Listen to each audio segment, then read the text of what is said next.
My mother used to always say, if you use your power to do good as much as you did bad, she's like, you'd be surprised at how much good you can do in the community. My name is Arthur Kirk. People call me Squeaky, that's my nickname. This October will be 20 years in the fire department. Squeaky is a dispatcher for the Baltimore City Fire Department. They are our first line of getting us information, dispatching us. They're our lifeline on incidents. I mean, it's awesome because sometimes, I get calls for people that I know. I actually took a phone call one time where it was my aunt. He is truly an inspiration. His is a story of legacy, building his legacy in the city of Baltimore and making sure others do not forget the legacy of his mother, Ruth M Kirk. He does that both as a dispatcher with the Baltimore City Fire Department and when he runs the Ruth M Kirk Community Center. It just started out as a promise to my mom. Everything you see me doing is like things that I watched growing up as a kid, So, yeah, she was a delegate for 28 years, but she also, before she did all that, she was like a community person for 50 or 60 years. The pastor told me one day, I was hurting when my mother died. He said, well, the only way you can get over that pain, you gotta do what she wanted you to do. And I was like, what's that? He said, well, you promised her you was gonna go back and help her with the center. It was a mess. It was a mess from the floor to the ceiling. I mean, it was just total mess. So I'm trying to figure, I'm like, I can either give up or I can just go ahead and get to work.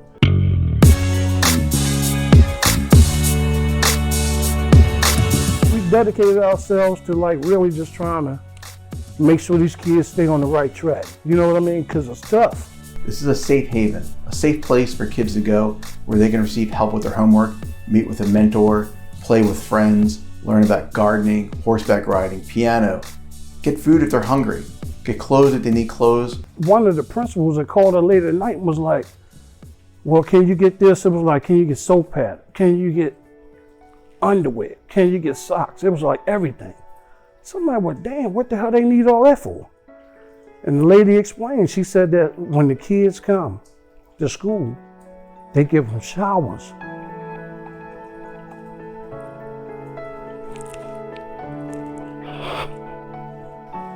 She said they give them showers because some kids don't have nothing. It just blew me away to see that kids were suffering like that. I'm like, wow, they don't have the basics. I'm like, how you expect them to thrive? How they gonna shine and do right? So I just made it my personal mission to make sure they had everything they needed.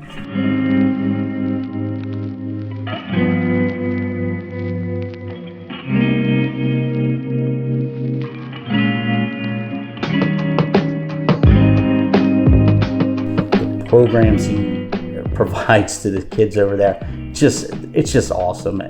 The horseback riding, the weekly food giveaways, the summer camps. Every year I get 1,500 coats, get them clothes out, book bags, Christmas toys, we get 4,000 or 5,000 toys, bikes, brand new bikes. He provides so many opportunities to kids in West Baltimore.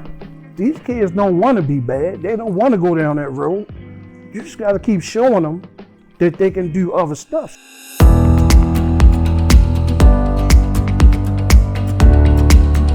I met some people, man, on the field that just won't see me fail. Ever since I first met Squeaky back in 2014, I've been incredibly moved by his passion for serving his community and his relentless determination. How I met Gov Hogan, he came down to the door. I didn't know who he was, never saw him before.